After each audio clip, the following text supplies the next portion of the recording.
오늘 우리에게 주시는 하나님의 말씀은 디모데후서 1장 3절에서 5절 말씀입니다. 이 계시의 말씀을 통해서 하나님의 음성 들으시기를 바랍니다. 내가 밤낮 간구하는 가운데 쉬지 않고 너를 생각하여 청결한 양심으로 조상적부터 섬겨오는 하나님께 감사하고 내 눈물을 생각하여 너 보기를 원함은 내 기쁨이 가득하게 하려 함이니 이는 내 속에 거짓이 없는 믿음이 있음을 생각함이라. 이 믿음은 먼저 내 외조모 로이스와 내 어머니 유니게에 속해 있더니 내 속에도 있는 줄을 확신하노라. 아멘. 환경 문제가 심각한 문제로 대두되어진 것은 그렇게 오래되지는 않았습니다. 지구 온난화로 해수면이 상승하게 되어지고 기후가 변하게 되어지고 또 오존층이 파괴되어서 피부암 환자들이 늘어나고 있고요. 또 열대우림들이 사막화되어지고 또 지구의 허파라고 할 수 있는 아마존, 브라질의 아마존이 황폐되어져 가고요. 각종 생물들이 멸종을 하는 환경을 파괴하는 환경의 파괴는 가공할 만한 속도로 확산이 되고 있습니다. 이런 생태계의 파괴로 말미암아 세계 곳곳에서 극심한 자연재해들이 생기죠. 어떤 때는 산불이 일어나기도 하고요. 어떤 때는 극심한 가뭄, 또 어떤 때는 또 엄청난 홍수, 이런 것 때문에 지구촌이 몸살을 앓고 있습니다. 이러한 그 환경 재해들을 경험하면서 이제라도 우리가 자연을 보호하고 사랑해야 되겠다. 그래서 이제 탄소 제로 사회로 가기 위해서 많은 관심도 있고 또 투자도 하고 또 많은 분들이 자연을 보호하기 위해서 애를 쓰고 있습니다. 이와 발맞춰 가지고 우리 교회에서도 탄소 제로 녹색 교회 운동이 일어나고 있어요. 우리 교인들이 자연을 보호하고 아끼는 일에 앞장서지 않으면 누가 하겠느냐? 하나님께서 창조하신 이 창조의 질서가 우리 후손들에게도 보존되어야 된다 하는 마음을 가지고 교인들이 이런 녹색 교회 운동에 앞장을 서고 있습니다. 지난 9월 초였죠. WCC 세계 교회 협의회 총회가 독일의 카를스루헤에서 열리게 됐습니다. 제 11차 총회였는데요. 우리 교회에서 자라고 있는 꿈나무 사역자 우리 김주향 청년도 우리 한국 대표단의 일원으로 참여를 했어요. 저는 너무너무 자랑스럽게 생각을 합니다. WCC 총회를 마치면서 WCC가 2030년까지 탄소 제로를 실현하는 일에 우리 교회가 앞장서게 될 것이다. 그러면서 그 일환으로 WCC 총회 안에 기후 위기와 지속 가능한 발전위원회를 신설을 했어요. 지속 가능한 발전위원회. 지속 가능하다라고 하는 말을 그 용어를 사용한 것은 지구가 더 이상 지속 가능하지 않을 수 있다 하는 위기감에서 나온 말이죠. 우리는 그동안 지구는 영원할 거다 그런 생각들을 많이 했죠. 그러나 지금 환경이 너무 심각하게 훼손되어지고 파괴되어서 과연 지구가 지속 가능할까에 대한 의구심을 갖게 되었습니다.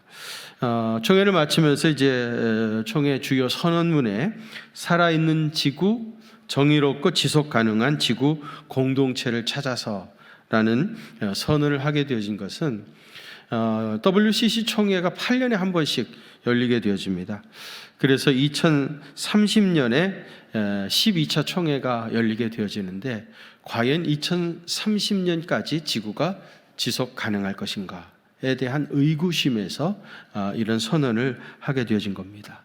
굉장한 그런 위기의식을 가지고 있고 많이 늦었지만 우리 교회가 또 세계 교회가 이런 일에 관심을 가지고 자연을 보호하는 일에 또 환경을 보호하는 일에 앞장서게 되어서 너무 다행스럽게 생각합니다.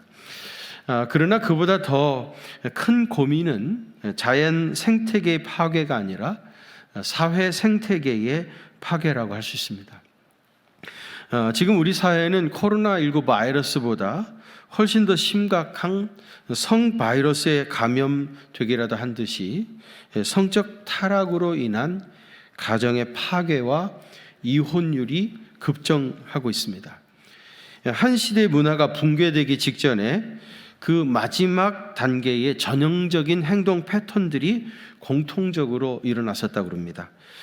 그 중에 몇 가지를 보면은 이혼율의 증가, 그리고 출생하는 자녀들의 수의 감소, 부모를 멸시하는 풍조의 만연, 또 결혼하지 않는 비혼 인구의 증가, 그 다음에 간음죄의 폐지, 간음은 더 이상 죄가 아니다 하면서 폐지하는 그런 일들이 일어나고요.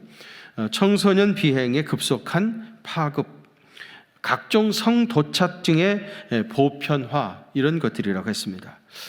이런 것을 보면은 우리 사회가 몰락하고 있다고 하는 징조들이 여기저기서 나타나고 있다, 그렇게 말할 수 있을 것입니다. 특별히 가정의 붕괴와 가족 해체 현상은 이대로 가만히 두면 다시 회복할 수 없을 정도로 추락할 수가 있습니다. 이런 일들이 왜 현대 사회에 일어나고 있는가?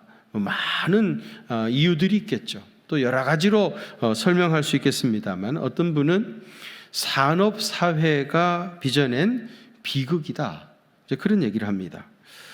현대 사회의 급속한 산업화로 가족 구조 또 사회 구조의 변화를 초래하게 되어졌는데, 그 과정에서 이런 가정의 위기가 찾아왔다는 것입니다. 여러분, 과거 농경사회를 한번 생각해 보십시오. 농경사회에서는 그 집의 가장인 아버지가 앞장서 가지고 자녀들 다 아침에 깨워 가지고 누구는 가서 무슨 일하고 누구는 가서 무슨 일하라 하면서 이제 작업 지시를 아버지가 다 하죠. 그러면 자녀들은 아버지의 지시에 따라 가지고 하루 종일 열심히 일을 하게 되어집니다.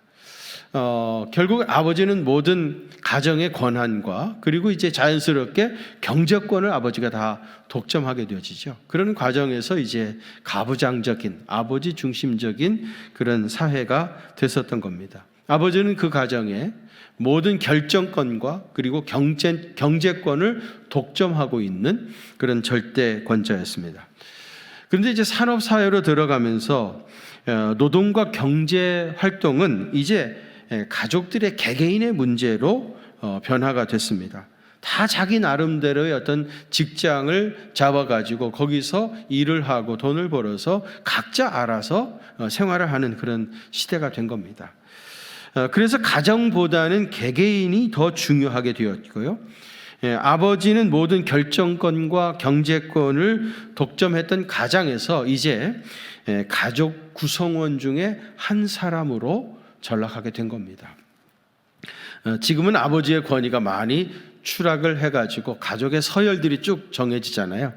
그 중에 보면은 애완견 다음으로 아버지의 서열이 결정되어지는 그런 시대가 됐습니다. 다시 아버지 중심의 가부장적인 사회로 돌아가야 된다, 그런 말은 아닙니다만은 이렇게 급속한 산업화로 말미암아 가족이 해체되어지고 가정이 붕괴되고 있는 이 현실을 우리가 직시할 필요가 있습니다. 사람들에게 물어보면 다 행복한 가정을 원한다고 그러죠. 행복한 가정을 원하지 않는 사람은 아마 아무도 없을 것입니다. 행복한 가정을 이루려고 하면은 가장 기본적인 필요들이 채워져야 됩니다. 행복한 가정을 이루는 가장 기본적인 필요, 대표적인 두 가지를 얘기하자면 첫 번째는 건강이고요, 두 번째는 돈이라고 할 수 있습니다. 사실 그렇죠. 뭐니 해도 건강이 제일이죠. 건강을 잃어버리면 모든 것을 다 잃는 것과 마찬가지입니다.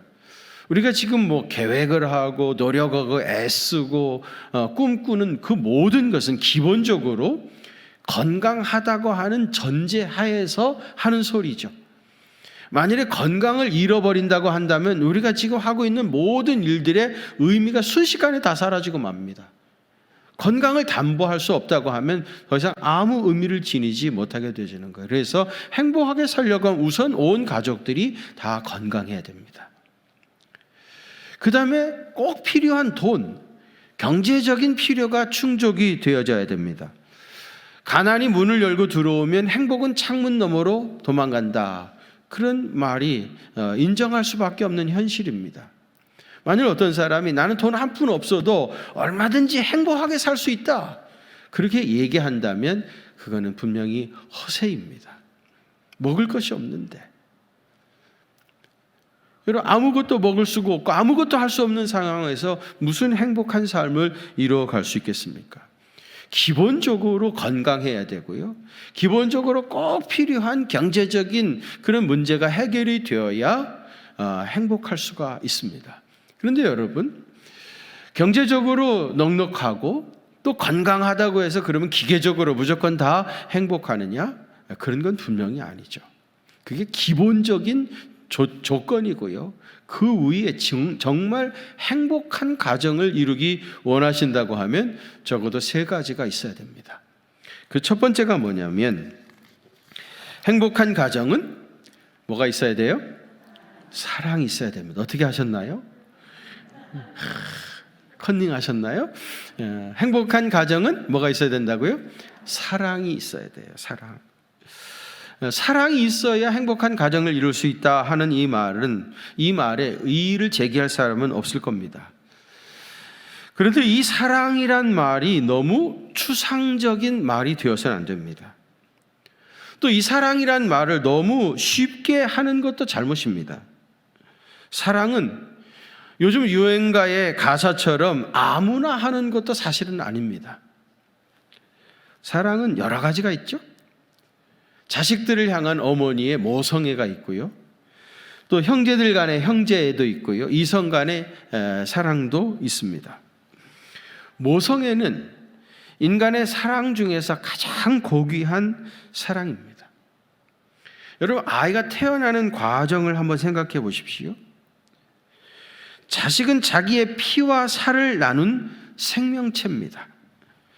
자식은 자기 목숨을 걸고 태어난 생명체이기 때문에 자식을 향한 어머니의 사랑은 그 무엇보다도 고귀한 사랑입니다. 자식을 위해서라면 자기 생명까지 아끼지 않는 것이 모성애입니다. 그래서 여자는 약해도 어머니는 강하다라는 말이 사실입니다. 여러분, 어머니의 이 모성애는 우리를 향한 하나님의 사랑, 아가페의 그림자입니다. 하나님께서 우리를 어떻게 사랑하셨는가? 우리를 향한 아가페 사랑이 무엇인가 하는 것을 알고 싶으시다면, 그걸 느끼고 싶으시다고 하면 어머니의 사랑이 얼마나 큰가 하는 것을 기억하면 아가페 사랑을 체험할 수 있을 것입니다. 어머니 되신 분들은 그것을 이해하기 더 쉽겠죠. 내가 자식을 어떻게 사랑했는가? 내가 자식을 어떻게 사랑하고 있는가? 나는 자식을 위해서 무엇까지 희생할 수 있는가? 그것이 자식을 향한 어머니의 모성애 아니겠습니까?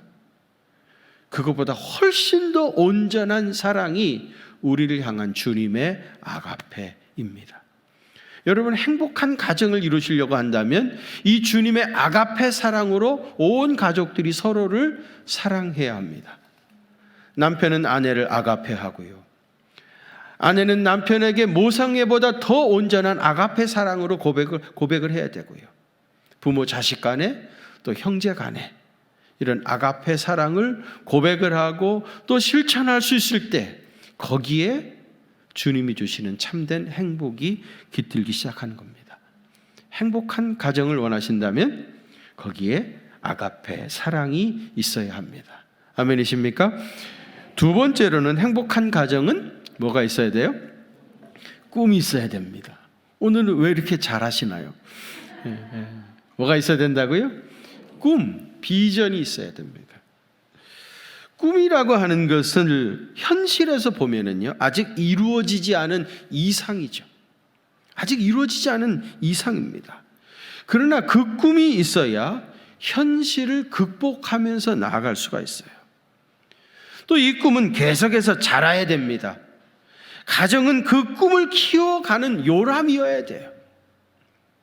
자녀들이 그 꿈을 계속해서 크게 꾸어갈 수 있도록 격려해주고 도와주고 그 꿈을 이룰 수 있도록 도와줘야 됩니다. 그런데 꿈이라는 것이 무조건 다 좋은 것만은 아닙니다. 자기 자신과 다른 사람을 파멸로 몰아가는 야망도 있고요, 하나님이 주신 비전도 있습니다. 비전은 하나님께서 우리에게 주신 꿈이라면, 이 야망은요, 마귀가 우리에게 주는 겁니다. 야망이라는 것은 자기 이름을 내고요, 자기 얼굴을 드러내고요, 자아를 성취하기 위한 욕망입니다. 이 야망은 자기 자신은 물론이고요, 다른 사람까지 결국은 파멸로 몰아가게 되죠. 그러나 하나님이 주신 비전은 다릅니다. 그 꿈이 이루어짐으로 하나님의 나라가 확장이 되어지고 그것에 많은 사람들이 함께 서로 존중하며 아끼며 살아갈 수 있는 그런 밝은 세상이 되어지고요, 많은 사람을 섬기는 사람이 되어지는 것이에요. 제가 늘 기도하면서 우리 아이들이 레바논의 백향목처럼 큰 나무가 되게 해달라 기도하는 이유는 뭡니까? 그 큰 나무 가지에 많은 새들이 깃들이고 그 그늘에 수많은 사람을 섬길 수 있는 그런 섬김의 사람이 되기 위해서 우리 자녀들이 크게 자라나야 하는 겁니다. 다른 사람을 섬기고 봉사하고 하나님의 영광을 드러내는 것이 주님이 주신 꿈입니다. 이 꿈이 있어야 하고 이 꿈이 이루어지는 가정에 진정한 행복이 깃드는 거예요. 잠언 22장 6절에 보면 마땅히 행할 길을 아이에게 가르치라. 그리하면 늙어도 그것을 떠나지 아니하리라 그랬어요. 우리 부모들은 마땅히 자녀들에게 그들이 행해야 할 길, 바르게 걸어가야 할 그 길을 가르쳐야 합니다. 그래야 이 아이들이 늙어도 우리가 떠난 후에도 그것을 떠나지 아니하게 될 거예요. 하나님이 주시는 바른 꿈을 자녀들에게 계속해서 가르쳐야 됩니다. 그래야 우리 아이들은 꿈이 있는 자녀로 자라날 수 있고요, 그 꿈이 이루어지는 날이 실제로 오게 될 것입니다. 우리 교회는 꿈이 있는 교회예요. 또 꿈대로 되는 교회입니다. 우리 교회를 통해서 여러분의 꿈이 이루어지게 되시기를 축원합니다. 그래서 정말 행복한 가정을 이루시고 주님을 위해서 또 많은 사람들을 섬기기 위해서 살아가는 복된 생애 되시기를 바랍니다. 세 번째는 뭐가 있어야 됩니까? 행복한 가정은 믿음이 있어야 됩니다. 오늘은 너무너무 대답을 잘해 주셔서 감사합니다. 어쩌면 그렇게 잘 알아요? 행복한 가정은 뭐가 있어야 된다고요? 믿음이 있어야 해요. 믿음. 사람들은 흔히 행복의 조건을 돈이나 명예나 건강이나 이런 것들이라고 하는데, 하나님을 믿는 믿음이 없으면 결코 행복한 가정을 이룰 수가 없어요. 오늘 디모데 후서에 나타나는 이 디모데의 가정을 한번 보십시오. 바울은 이 디모데의 가정을 굉장히 칭찬했어요. 디모데 가정을 보면 아버지는 헬라 사람이었고요, 어머니는 유대인이었습니다. 요즘 식으로 얘기하면 디모데는 다문화 가정 출신입니다. 그런데 그 가정이 어떻게 이렇게 행복한 가정으로 칭찬을 받았는가? 그들 속에 믿음이 있었기 때문입니다. 이들의 믿음은 거짓 없는 믿음이라고 했어요. 또 이 믿음은 착한 양심에서 비롯된 믿음이라고 했습니다. 그리고 이 믿음은 하루아침에 이루어진 것이 아니라 대대로 그의 조상적부터 이루어진 것이라는 거예요. 할머니에게부터 시작해서 어머니 유네게를 통해서 그의 아들 디모데에게 전수되어진 믿음이었던 겁니다. 여러분, 가정은 무엇으로 행복해집니까? 디모데의 가정처럼 믿음이 있어야 행복해져요. 아무리 행복의 조건을 다 갖추었다 해도 하나님 없는 가정은 모래 위에 지은 집과 같이 어려움이 오면 순식간에 무너집니다. 지금은 멀쩡한 것 같지만은 그 가정이 믿음의 기초 위에 서 있지 않으면 어려움이 임했을 때 순식간에 무너져 내립니다. 그러나 믿음으로 하나 된 가정에는 어떠한 어려움이 있어도 그거를 이겨낼 수가 있어요. 그리고 그 후손들에게 하나님의 놀라운 축복이 임합니다. 서울 서대문에 가면 영천시장이라고 있어요. 이 영천시장은 옛날부터 콩나물 장사하시는 아주머니들이 많았다고 그럽니다. 이 영천시장에서 콩나물을 팔고 있었던 아주머니 한 분이 계셨어요. 이분이 예수를 잘 믿는 분이신데, 이분이 새벽에 콩나물을 머리에 이고 그리고 제일 먼저 교회 가서 새벽 기도를 참석하는 거예요. 매일같이 새벽 기도를 드리면서 하나님 앞에 주님, 나에게 소원이 있어요. 우리 자녀들이 믿음 안에서 잘 자라게 하시고 주님이 쓰실 만한 큰 그릇이 되게 해주십시오. 그렇게 하나님 앞에 간절히 자녀들을 위해서 축복하고, 그리고 그 길로 시장에 가서 하루 종일 콩나물을 파셨던 거예요. 평생을 그렇게 사신 겁니다. 그래 하나님께서 그 어머니의 간절한 기도를 들으시고 그 자녀들을 축복하셨는데요, 그 중에 하나가 사업에 크게 성공을 했습니다. 제약회사를 이루는 큰 사장님이 됐어요. 이 사장님이 돼가지고 가만히 생각해 보니까 오늘 내가 이렇게 되어진 거는 우리 어머니가 콩나물 시루 머리에 이고 새벽마다 교회 가서 하나님 앞에 기도했던 그 기도 아니고는 내가 오늘 절대로 이런 일이 있을 수 없다. 어머니의 기도 때문이다. 그런 생각을 하고 이분이 자기 회사 로고에다가 새벽에 어머니가 종소리 듣고 나가셨는데 자기 회사 로고에다가 상징 심볼로 종을 로고로 만들었어요. 이쯤 얘기하면 눈치껏 아셔야죠. 이 제약회사가 어느 회사입니까? 종근당이지요. 종근당. 그 콩나물 장수 어머니의 기도가 아들에게 그런 놀라운 축복을 하나님께서 허락해 주신 겁니다. 조나단 에드워드라고요, 미국 동부 뉴저지 주에 가면 프린스턴 유니버시티라고 아주 정말 좋은 학교가 있습니다. 거기 총장을 지내신 분이세요. 미국에서 영적 각성 운동을 할 때도 이 조나단 에드워드가 굉장히 귀한 일을 많이 했던 분입니다. 선한 영향력을 끼쳤던 분이에요. 그 부인도 믿음이 너무너무 좋은 사람이었고요, 평생을 하나님을 잘 믿는 믿음의 가문을 이루어 가셨어요. 근데 어떤 사람이 이 조나단 에드워드의 후손들이 어떻게 됐을까? 한 시대 믿음으로 그렇게 살아갔던 이 가문이 그 후에 어떤 축복을 받았을까? 궁금해가지고요, 그 후손들을 조사를 했다고 그래요.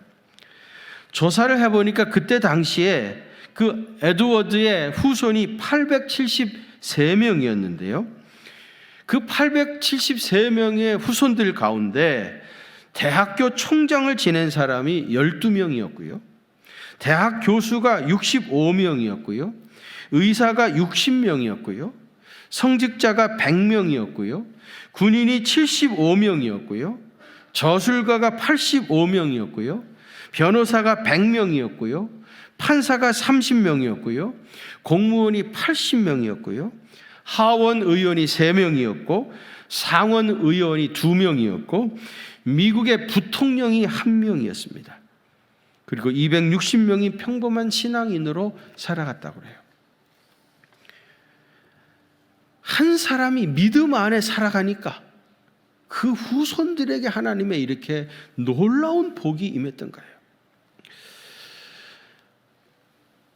조나단 에드워드하고요, 같은 교회 주일학교 다니던 친구가 있었습니다. 맥스 주크라고 하는 사람이었는데요, 이 사람은 주일학교를 에드워드하고 같이 잘 다니다가 청소년 시기에 방황을 하기 시작을 했어요. 그래서 교회를 떠나버립니다. 그리고 전혀 예수를 알지 못하는 부인하고 결혼을 하게 되어져요. 그리고 방탕한 삶을 빠지게 됐어요. 맥스 주크는 어떻게 됐을까? 궁금해가지고 또 같은 사람이 조사를 해봤습니다. 조사를 해보니까 그의 후손이 1292명인데 그 가운데 유아 사망한 사람이 309명, 제대로 크지도 못하고 죽은 아이가 309명, 길거리에 거지가 310명, 몸을 제대로 쓰지 못하는 불구자가 440명, 몸을 파는 매춘부가 50명, 도둑이 60명, 살인자가 70명, 별 볼 일 없이 산 사람이 53명이라는 조사 결과가 나온 거예요. 여러분, 한 사람이 자손들에게 믿음을 심어주는 것과 그렇지 못한 것이 얼마나 그 후손들의 운명을 결정하고 있는가 하는 것을 우리가 생생하게 확인할 수 있는 자료가 아니겠습니까? 오늘 우리 교회에서 2부와 3부 예배, 전세대 예배를 드렸습니다. 왜 우리가 전세대 예배를 드립니까? 우리 자손들에게 믿음을 유산으로 물려주기 위해서요. 2부 3부 예배 때 예배를 마치면서 어머니들 보고 그 아이들 머리 위에 손을 얹고 축복하며 기도하라고 했습니다. 부모는 하나님께서 자녀들의 머리에 손을 얹고 축복할 수 있는 영적인 제사장의 권세를 주었습니다. 우리 자녀들에게 하나님의 믿음을 심어주고 평생 믿음 안에서 살아갈 것을 심어주고 가르쳐주고 축복하기 위해서 우리는 전세대 예배를 드렸던 것입니다. 여러분, 가정은 무엇으로 행복해집니까? 행복한 가정에는 아가페가 있어야 됩니다. 행복한 가정에는 비전이 있어야, 주님이 주신 비전이 있어야 됩니다. 행복한 가정은 믿음이 있어야 됩니다. 이렇게 사셔서 하나님의 나라가 여러분 가정 위에 건설된 것처럼 그렇게 행복한 가정, 모든 사람들이 다 부러워하고 흠모하는 그런 가정 다 되시기를 주님의 이름으로 축원합니다. 하나님 아버지, 우리 가문도 조나단 에드워드 같이 기독교 명문 가문을 이루게 하여 주시고 자자손손 대대로 하나님을 잘 섬겨서 우리 후손들 가운데 이 역사와 세계를 움직이는 위대한 지도자들이 많이 세워질 수 있도록 주님 역사해 주옵소서.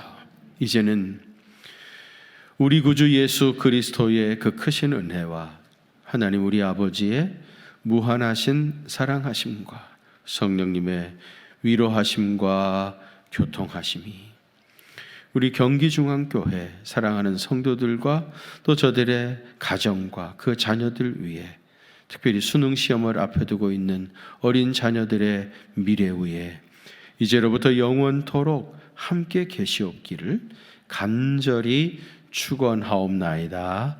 아멘.